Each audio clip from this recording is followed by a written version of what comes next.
বন্ধুরা, রাতের অন্ধকারে কেনিয়া এয়ারলাইন্সের ফ্লাইট 431 আইভরির আবিজান ইন্টারন্যাশনাল এয়ারপোর্ট থেকে 179 জন যাত্রী নিয়ে কেনিয়ার নাইরোবির উদ্দেশ্যে যাত্রা শুরু করে।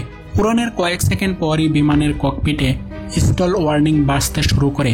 বিমানের মেন ক্যাপ্টেন ফার্স্ট অফিসারকে সেই ওয়ার্নিং অ্যালার্ম বন্ধ করে দিতে বলে, কিন্তু বিমানের ওয়ার্নিং অ্যালার্ম বন্ধ করতেই বিমানটি স্পিড কমে গিয়ে আঘাতপ্রাপ্ত পাখির মতো বিমানটি আকাশ থেকে পড়ে যেতে শুরু করে। তো বন্ধুরা, রাতের অন্ধকারে সমুদ্রের উপরে টলমল করতে থাকা বিমানটি কি নিরাপদে ল্যান্ড করতে পেরেছিল? বিমানে থাকা 179 জন যাত্রীর কি হয়েছিল? তারা কি তাদের প্রাণ বাঁচাতে পেরেছিল? এইসব প্রশ্নের উত্তর জানতে হলে আমার সাথে ভিডিওর শেষ পর্যন্ত অবশ্যই থাকবেন।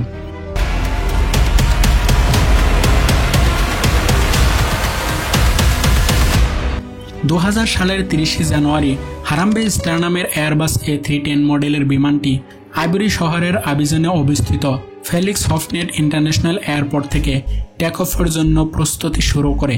কেনিয়া এয়ারওয়েজের বিমানটি 1986 সালে তার ফ্লাইং সার্ভিস শুরু করে। বিমানটি তার 14 বছরের সার্ভিসকালে 58,115 ঘন্টা উড়ান সম্পন্ন করে। সেই দিন বিমানে 44 বছর বয়সের ক্যাপ্টেন পল মুথে বিমানের দায়িত্বে ছিলেন।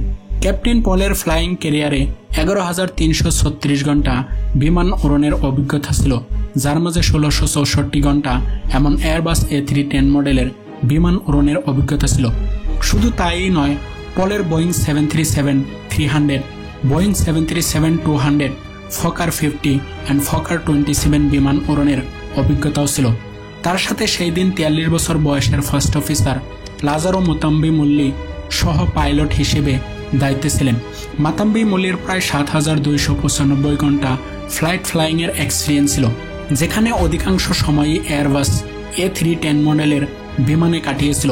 আর সেই দিন ফার্স্ট অফিসার মুতাম্বি মুল্লি দুর্ঘটনা ফ্লাইটের ক্যাপ্টেন ছিলেন।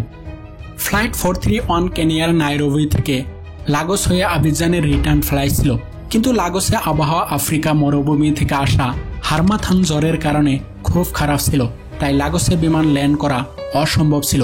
ফলে লাগোসের অনেক যাত্রী বিমানে আটকে গিয়েছিল, তাই বিমানটি আবার আবিজান থেকে লাগোসে আসার কথা ছিল। তাই ফ্লাইট 431-এ পুরনো যাত্রী সহ নতুন যাত্রীরাও উঠে বসতে শুরু করে।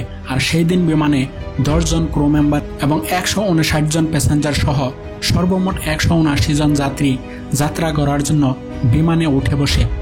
বিমানের সমস্ত গ্রাউন্ড প্রিপারেশন শেষ করার পর রাত 8:55 ক্যাপ্টেন ATC কন্ট্রোলারের কাছে বিমান টেক অফ করার জন্য পারমিশন চায়। ATC কন্ট্রোলার 21 রানওয়ে থেকে টেক অফ করার পারমিশন দিয়ে দেয়। ধীরে ধীরে বিমানটি ট্যাক্সিওয়ে দিয়ে রানওয়ের স্টার্ট পজিশনে যেতে শুরু করে। রানওয়ের স্টার্ট পজিশন পেতেই পাইলট দুটি ইঞ্জিনের থ্রাস্ট বাড়িয়ে দিয়ে রানওয়েতে দৌড়াতে শুরু করে। বিমানের স্পিড বৃদ্ধি পেয়ে 120 নটে পৌঁছে যায়, যেটা হলো বিমানের V1 স্পিড। আর এই V1 স্পিডেই বিমান টেক অফ করতে হয়। V1 স্পিডে পৌঁছাতেই ঠিক 9:08 পাইলট বিমান টেক অফ করে দেয়। বিমান টেক অফ করার কয়েক সেকেন্ড পরই ককপিটে স্টল ওয়ার্নিং বাজতে শুরু করে, যার মানে হলো বিমান এখন সরাসরি নিচে পড়ে যাবে। এমন সময়ে সাধারণত বিমানে কখনো স্টল ওয়ার্নিং অ্যালার্ম বাজে না। আসলে এই ওয়ার্নিং অ্যালার্মটা ছিল ফলস অথবা ভুল ওয়ার্নিং অ্যালার্ম। এই ওয়ার্নিং অ্যালার্ম বাজতেই পাইলট বিমানের থ্রাস্ট পাওয়ার স্থির করে দেয়। আর তখনই রেডিও আল্টিমিটার 300, 200 এবং 100 কাউন্টিং শুরু করে দেয়। রেডিও আল্টিমিটার 300 বলতেই ক্যাপ্টেন বলে যে হোয়াটস দ্য প্রবলেম, কিন্তু ফার্স্ট অফিসার মুল্লি কিছু বুঝে ওঠার আগেই বিমানটি পড়ে যেতে শুরু করে। বিমানের আল্টিমিটার যখন 300 বলে, তখন ক্যাপ্টেন মুতাম্বি মুথি চিৎকার করে গো আপ বলে ওঠে। ককপিটে থাকা আল্টিমিটার 300, 200, 100, 50, 40, 30, 20, 10 বলতে বলতেই সমুদ্রের পানির সাথে প্রচণ্ড জোরে ধাক্কা খেয়ে বিধ্বস্ত হয়। এদিকে আবিজান এয়ারপোর্টের কন্ট্রোলার বিমানবন্দরের ক্যাশ সাইরেন বাজিয়ে দেয় এবং এয়ারপোর্টে থাকা Ivory Coast air force, fire service এবং রেস্কিউ টিমকে জানিয়ে দেয়।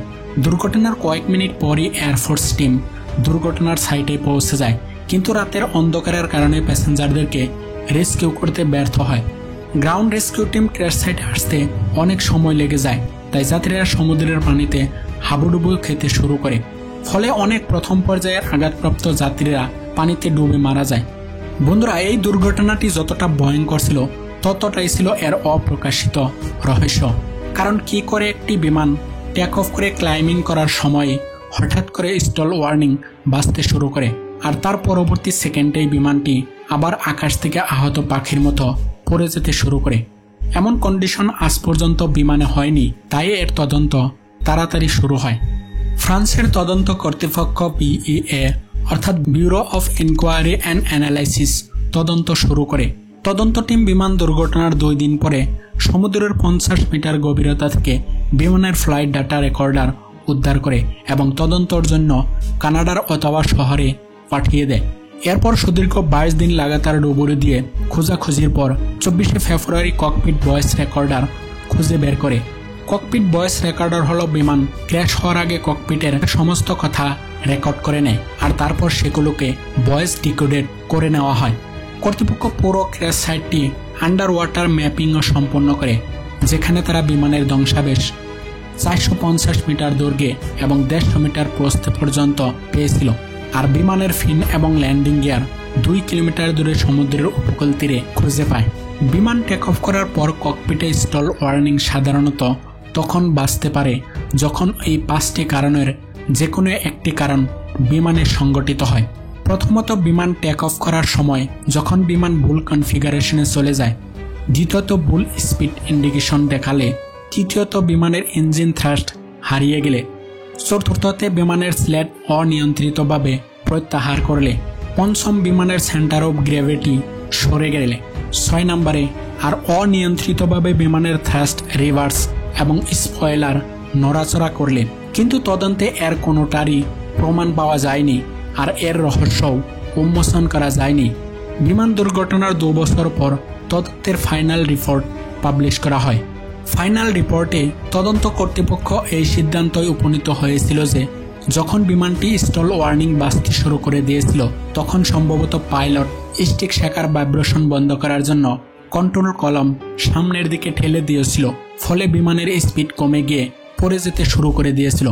বন্ধুরা, আজ এভিয়েশন ইন্ডাস্ট্রি প্রযুক্তিগতভাবে এতটাই উন্নত হয়েছে যে বিমানের ক্ষুদ্রতম ফল্ট সেন্সরের মাধ্যমে আগেই ধরা পড়ে যায়, ফলে বিমানযাত্রা আজ বিশ্বের সবচেয়ে সুরক্ষিত পরিবহন ব্যবস্থা হয়ে উঠেছে। তাই বন্ধুরা, আপনারা নিশ্চিত মনে বিমান যাত্রা করে থাকেন আর অল্প সময় দূরবর্তী রাস্তা পার করার আনন্দ উপভোগ করে থাকেন। বন্ধুরা, ভিডিওটি কেমন লেগেছে তা অবশ্যই কমেন্ট করে জানাবেন, আর আমাকে সাপোর্ট করার জন্য চ্যানেলটি অবশ্যই সাবস্ক্রাইব করে নেবেন।